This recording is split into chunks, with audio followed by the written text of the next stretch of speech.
Ketika kita memandang remeh untuk mendekati cahaya Rasulullah, majelis-majelis Rasulullah, itu menunjukkan bahwa kita sudah berada di dalam keangkuhan.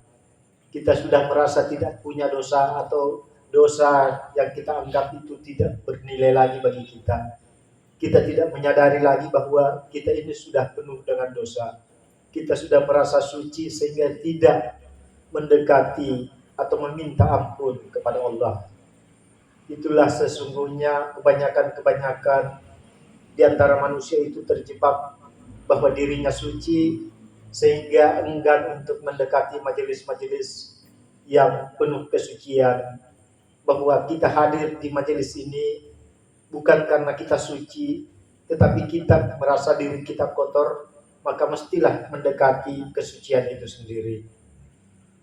Ingatlah bahwa di dalam hadis baginda Rasulullah Sallallahu Alaihi Wasallam, barang siapa memperbanyak istighfar, memohon ampun kepada Allah, niscaya Allah menyediakan setiap kesedihannya jalan keluar, dan untuk setiap kesempitannya kelapangan, dan Allah akan memberikannya rezeki yang halal dari arah yang tidak disangka-sangka. Hadis riwayat Abu Daud. Makna di sini adalah bahwa sesungguhnya Allah itu sangat mencintai yang merasa berdosa, dan dari perasaan merasa berdosa itulah memohon kepada ampunan kepada Allah. Hamba-hamba yang merasa berdosa ini memohon ampunan kepada Allah bahwa ya Allah, kami sesungguhnya penuh dengan dosa. Bahkan saking gembiranya Allah, orang-orang yang meminta ampunan itu diberikan berbagai hadiah-hadiah yang datangnya dari Allah. Itu menunjukkan betapa cintanya Allah kepada orang-orang yang merasa dirinya penuh dengan dosa. Bahkan berbagai kesempitan-kesempitan di dalam hal rezeki dibukakan, semua itu karena memperbanyak istighfar kepada Allah. Begitu pula barang siapa ingin berbahagia ketika melihat lembaran catatan amalannya, maka perbanyaklah istighfar. Hadis riwayat At-Tabrani.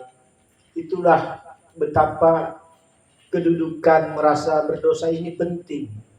Jangan sampai kedudukan merasa suci itu kita miliki sehingga kita tidak mau mendekati majelis-majelis zikir dan majelis salawat untuk senantiasa beristighfar kepada Allah.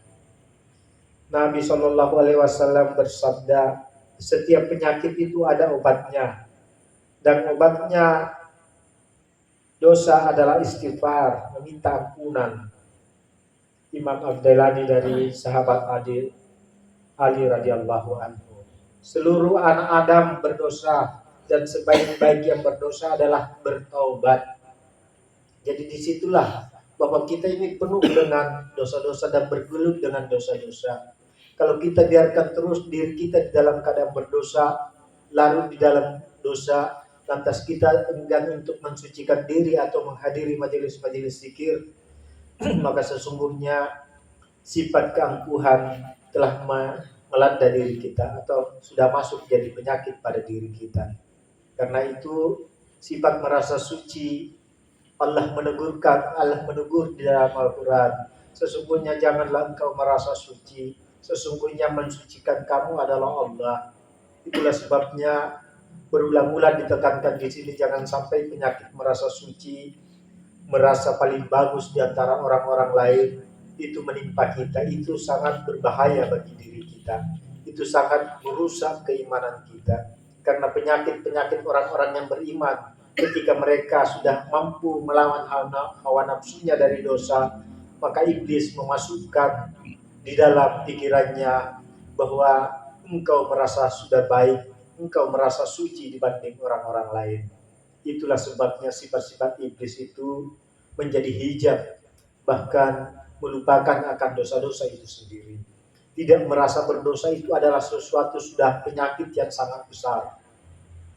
Dan merasa beriman itu juga suatu penyakit yang sangat besar. Merasa suci pun sesungguhnya suatu penyakit yang sangat besar. Itu sangat berbahaya bagi cahaya keimanan kita. Karena dengan merasa beriman kita merendahkan orang lain. dengan merasa mulia kita menghina orang lain. Jangan sampai seperti itu menimpa diri kita. Lebih bagus kita merasa terus berdosa dan beristighfar, karena Allah mencintai orang-orang yang senantiasa beristighfar dan mencintai umat hamba-hamba yang senantiasa mensucikan dirinya.